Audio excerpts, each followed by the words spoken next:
साथियों नमस्कार। मैं सूर्य प्रकाश। आज मैं आप लोग से कुछ विशेष बातें करने जा रहा हूँ।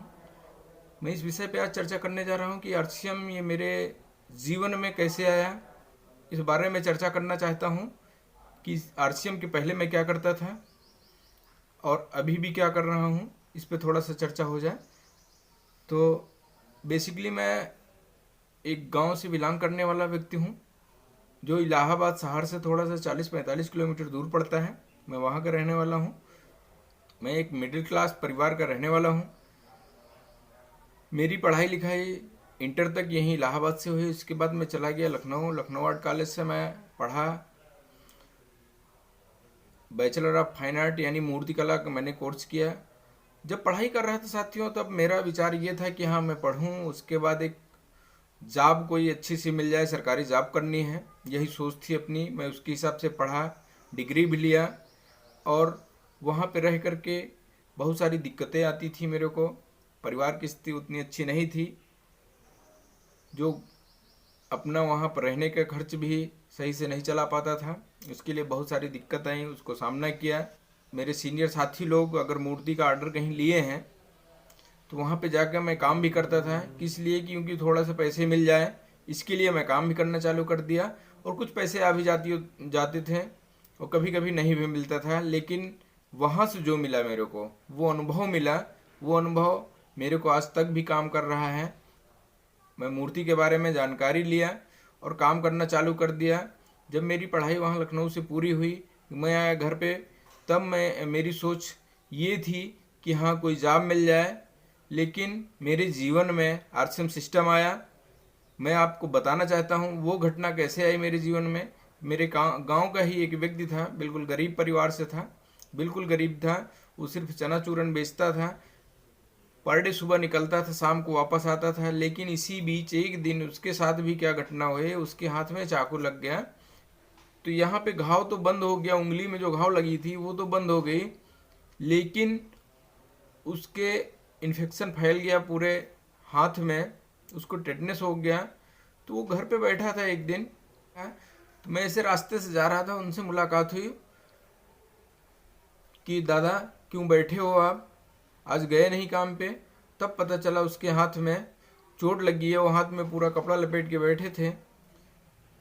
तो पैसा उनके पास नहीं था, तो एक दो लोग और मिले गांव से, उनके साथ फिर मैं यहाँ एक डॉक्टर साहब थे उनके पास ले गया।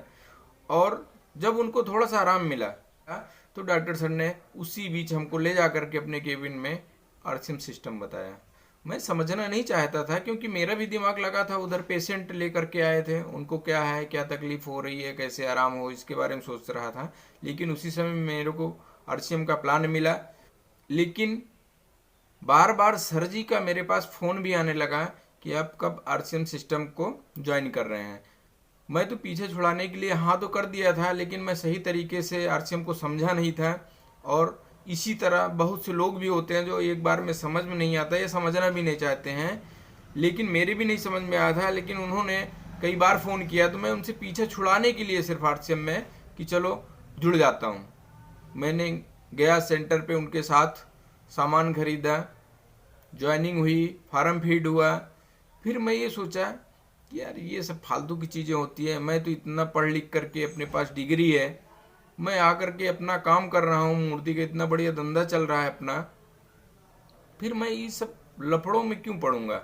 ये सब तो फंसने फंसाने वाला काम होता है, ऐसी मेरी सोच थी। लेकिन एक बार फ़ोन आया कि सर जी आइए, आपके बगल एक मीटिंग हो रही है, वहाँ पे आप आ जाइए, तो इसके बारे में और बेहतर तरीके से आप जान सकते हैं।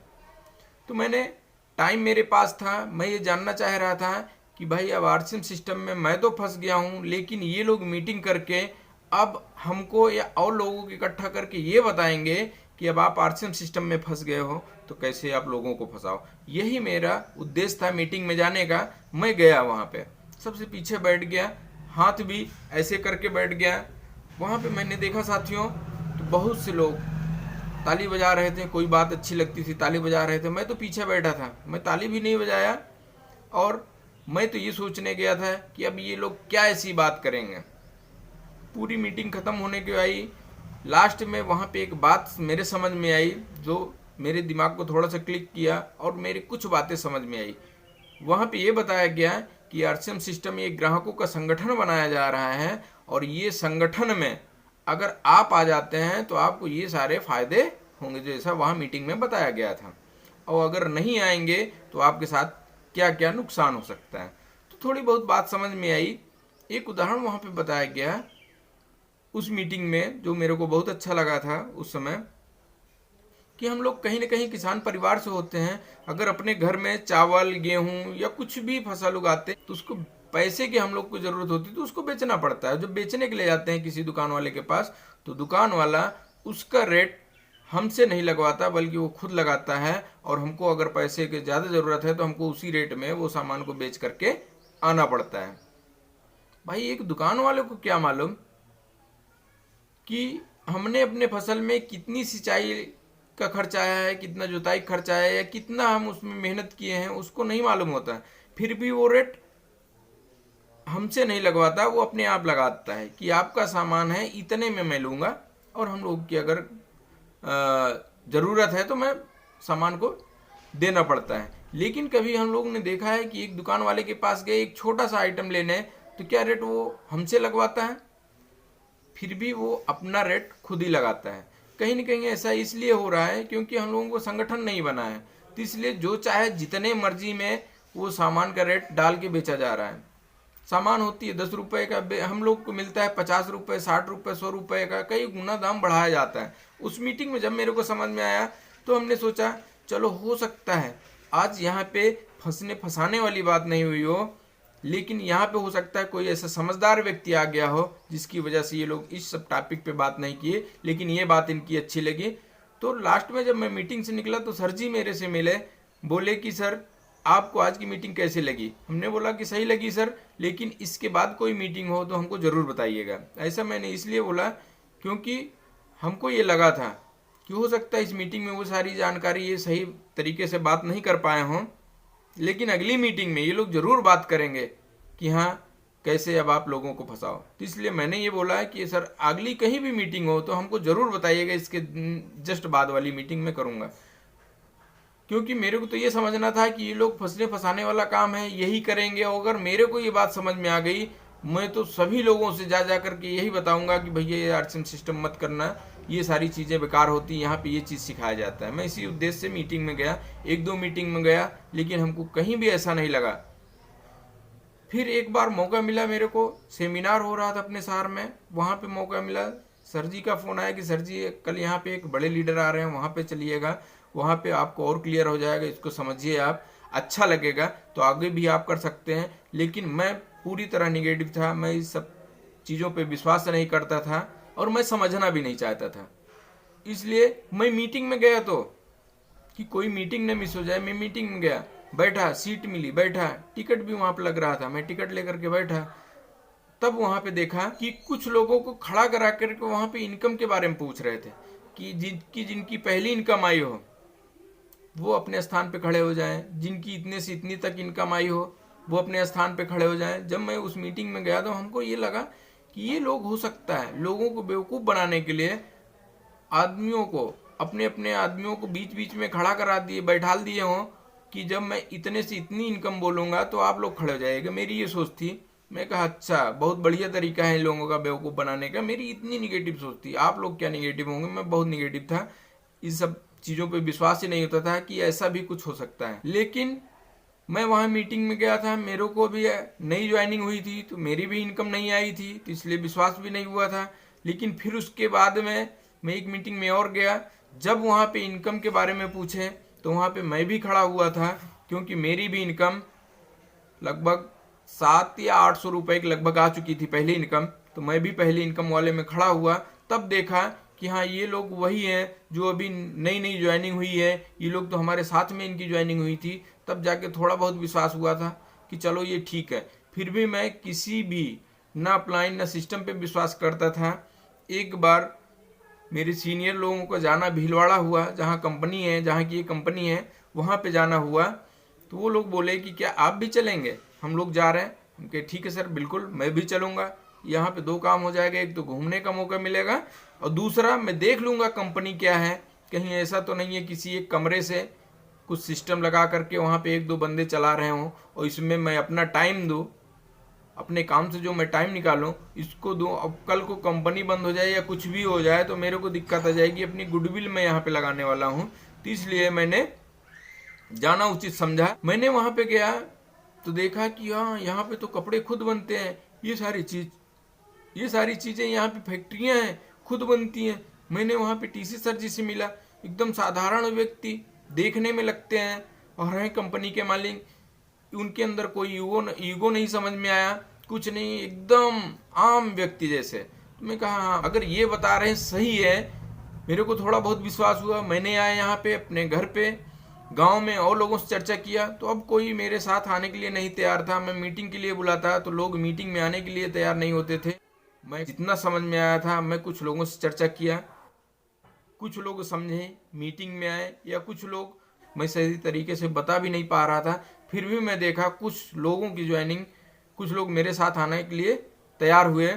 मैं उनका फार्म भी फीड नहीं करना जानता था। मैं अपने सीनियर सर के साथ में जाके सिस्टम पे बैठता था तो जाके फार्म फीड करना सीखा धीरे धीरे। मैं पहली बार कंप्यूटर पे आरसीएम की वजह से ही कंप्यूटर की जानकारी हुई, फार्म फीड करना सीखा, धीरे धीरे आना चालू हुआ। लेकिन बहुत अच्छा लगा जब धीरे धीरे करके मैं ये देख रहा था अपने घर के सामान खरीदते खरीदते मेरी इनकम, पहली इनकम से दूसरी इनकम आई, तीसरी इनकम आई, लगभग 2000-3000 रुपए तक इनकम आने लगी। अच्छा, मैं सिर्फ आरसीएम ही नहीं करता था, अपने साथ आरसीएम को एकदम कभी कभी करता था, इसके साथ मैं अपना मूर्ति का काम जो है मेरा वो चल ही रहा था। पूरे ऑल इंडिया में मेरा व्यवसाय होता है मूर्तियों का, अधिकतर आर्मी में जाती है मेरी मूर्तियाँ, वहाँ पे इनकम हो रही थी। तो चल रहा था अच्छा खासा, मैं इस पे ज़्यादा ध्यान नहीं देता था। लेकिन कई बार ऐसा हुआ कि मेरे साथ पैसे नहीं होते थे। एक बार तो मेरे को कहीं बाहर जाना हुआ, लेकिन उस समय मेरे पास बिल्कुल बजट नहीं था। मैं ये देखा, जाके एटीएम डाला तो वहाँ पे देखा आरसीएम का पैसा आया हुआ था। उस समय मेरा लगभग 3 या 4 हज़ार रुपये इनकम आई थी। तो मेरे को वो इनकम सही टाइम पे मिली, इसलिए बहुत अच्छा लगा कि हाँ आरसीएम बिल्कुल अच्छा है, इसको करना चाहिए। फिर मेरे उद्देश्य बन गया कि कोई भी आदमी लगे मेरे को, जिसकी स्थिति गड़बड़ है या जिसको सामान खरीदने से पैसा भी चाहिए, ऐसे लोगों को मैं जाके चर्चा करता था। जब टाइम मिलता तो कोई मेरे पास आता या मैं कहीं गया तो ऐसे लोगों से चर्चा करता। तो कुछ लोग आए, धीरे धीरे टीम बनी, बिजनेस हुआ, टर्नओवर बढ़ा। हाँ, बहुत से लोग आए, मना भी किए, यहाँ तक कि कई बार रिलेशन में जाता था तो उनको समझाने तो वो लोग हंसते भी थे, बोलते क्या हुआ आपका काम नहीं चल रहा है। तो फिर वहाँ पे चुप होना पड़ता था। फिर ये लगता था कि नहीं, मैं इनसे कभी नहीं आरसीएम की चर्चा करूँगा। ऐसे बहुत से आए, बहुत से लोग आए, बहुत से लोग हमको भी समझाए, लेकिन हमको आरसीएम समझ में आ गया था नहीं, इसमें अपना 1 रुपये जाने का नहीं है, जो मिलेगा वो सिर्फ आने का है। हम यहाँ से सामान नहीं लेंगे तो कहीं ना कहीं से लेंगे, और वहाँ से तो 1 रुपये भी नहीं मिलने वाला है, यही सोच थी। धीरे धीरे इनकम बढ़ी, 5-6 हज़ार रुपये हो गया। मेरी जो पहली कार थी, मैं ये सोचा था कि हाँ ये इनकम थोड़ी सी और बढ़ जाए, कम से कम कार की किस्त मेरे को अपने काम से ना दे करके ये आरसीएम के काम से आने लगे तो बहुत बढ़िया। तो धीरे धीरे इनकम बढ़ी, 7-8 हज़ार रुपये हो गया, वो किस्त भी जाने लगी।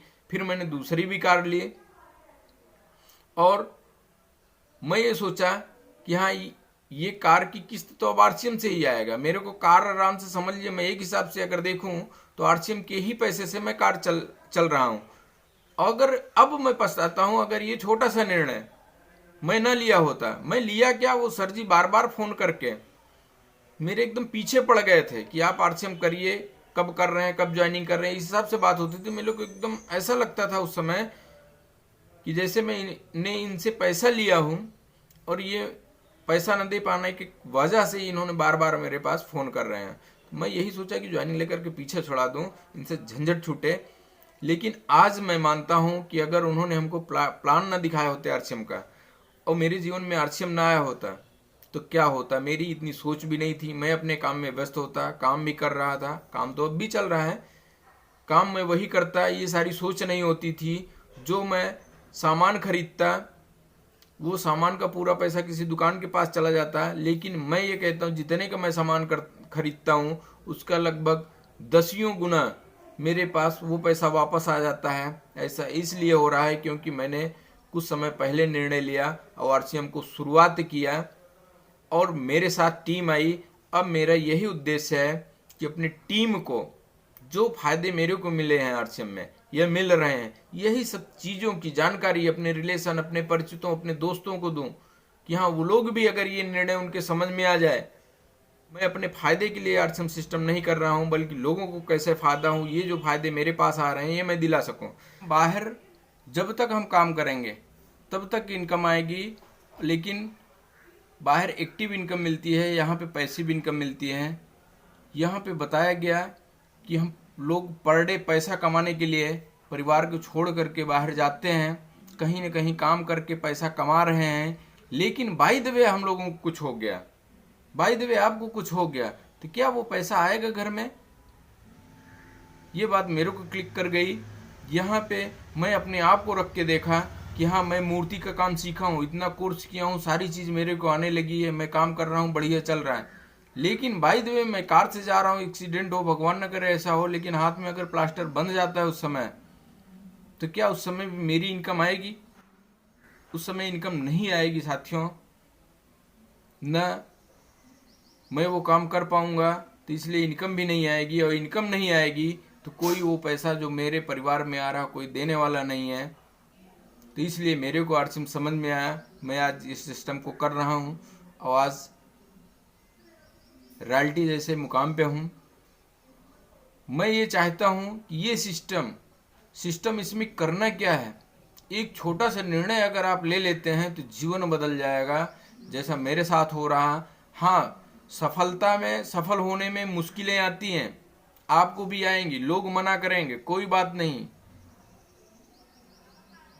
मान लीजिए आपके पास एक सूटकेस है, उसमें 1 लाख रुपए है, लेकिन शर्त ये है आप किसी को इसके अंदर क्या रखा है इसको बताए बगैर इसको देना है, आप लोगों को देना है, बांटना है।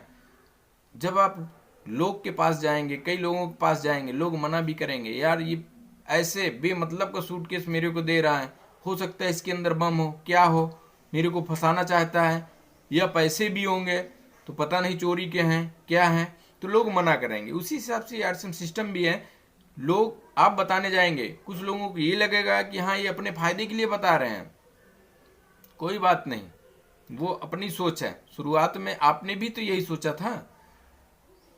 हम बताने जाते हैं, लोग मना करते हैं कि हाँ चलो सामान लेंगे, ठीक है, अच्छा है, बाद में लेंगे, सोच के बताएंगे। ऐसा इसलिए बोलते हैं क्योंकि आपने भी तो इसी तरह का कुछ सोचा होगा। शुरुआत में क्या हमने सही तरीके से एक बार में बताने के विश्वास करके जुड़ गया? नहीं, ऐसा वो लोग भी करेंगे। लेकिन मेरा फर्ज क्या बनता है, जब मेरे को समझ में नहीं आया था, कोई बात नहीं, मैं किसी को समझाने नहीं चाहता था, बताने नहीं चाहता था, लेकिन जब समझ में आ गया कि नहीं आरसीएम की ताकत क्या है, इसको अगर साथ कर लिए तब जीवन में क्या बदलाव होगा, अगर साथ नहीं लिए तो क्या जीवन में नुकसान हो जाएगा, जब ये समझ में आएगा। क्योंकि आने वाला समय, जो मैं अपनी बात बताने जा रहा हूँ, जो आरसीएम का विजन है, आने वाले समय में नौकरियां नहीं है साथियों, नहीं मिलेंगी। इतने बच्चे हर साल पढ़ के आगे निकल रहे हैं, पास हो रहे हैं, कंपटीशन इतना तेज है कि नौकरियां नहीं मिलने वाली हैं। और पैसा हम लोगों के पास है नहीं कि हाँ कोई ना कोई काम कर लेंगे। मान लीजिए किसी चीज की दुकान भी खोलते हैं, इतना ज्यादा कंपटीशन है, हर चीज ऑनलाइन से सामान लोग मंगा ले रहे हैं, नहीं हो पा रहा है, नहीं आप सफल हो पाएंगे। कहीं न कहीं आप कोई भी काम कर रहे हैं, अभी पढ़ाई भी कर रहे हैं, तब भी कोई बात नहीं है, साथ में इसको लगा लीजिए। घर का जो सामान है आरसीएम सिस्टम से बदल लीजिए, इसमें दिक्कत क्या है, आपका नुकसान क्या हो जाएगा। अच्छा लगेगा, आपको लगेगा, कुछ दिन चेक करिए, सही लगेगा तो आगे भी करिए। अगर आपको दिक्कत लग रहा है तो आप सोचिए इसको छोड़ने के बाद आप क्या फ़ायदा होगा, और करेंगे तब क्या फ़ायदा होगा, नहीं करेंगे तो क्या नुकसान हो जाएगा। फिर एक बार सोचिए, उसके बाद लगे कि हाँ नहीं करने से भी मैं आगे जाऊँ, कोई बात नहीं, इसको नहीं करना है। लेकिन लगे कि हाँ इसको नहीं करूँगा तो मेरे न रहने के बाद इस परिवार का कौन जिम्मेदार होगा। या अगर दिक्कत आए, मन में ये सवाल आए कि हाँ दिक्कत में आ जाएगा ये परिवार, तो आरसीएम सिस्टम को क्यों ना करें साथियों। यही कुछ अपनी बातें थी, आज मैं वो बात आपके पास रखा हूँ, आप लोगों तक पहुँचाया हूँ। अगर आपको अच्छा लगे क्या इसी तरह की आपकी भी सोच थी? मेरे को कमेंट करके ज़रूर बताएं। क्या आपने सिर्फ एक बार की चर्चा में, एक बार प्लान देखने के बाद ज्वाइनिंग कर लिया, या आपको आरसीएम में सबसे अच्छा क्या लग रहा है, या क्या देख कर आए हैं? आप लोग कमेंट जरूर करिएगा। मेरा उद्देश्य है कि अपने चैनल पर जो दिक्कतें मेरे को आई हैं, शुरुआत में मेरे को विश्वास नहीं हुआ था आरसीएम सिस्टम को लेकर के, मैं वो विश्वास आप लोगों को दिला सकूं और आप लोग को कामयाब कर सकूं। जो मेरे को इतना टाइम लगा आरसीएम सिस्टम को करने में या सफल होने में, वो टाइम आप लोग न लगाएं। आप लोग मेरे ऊपर अगर चाहें तो विश्वास भी कर सकते हैं, और विश्वास करके इस सिस्टम को करिए। कहीं भी दिक्कत हो तो हमसे संपर्क करें और आप लोग इस सिस्टम में आगे बढ़ें, यही मेरा उद्देश्य है। धन्यवाद साथियों। जय आरसीएम।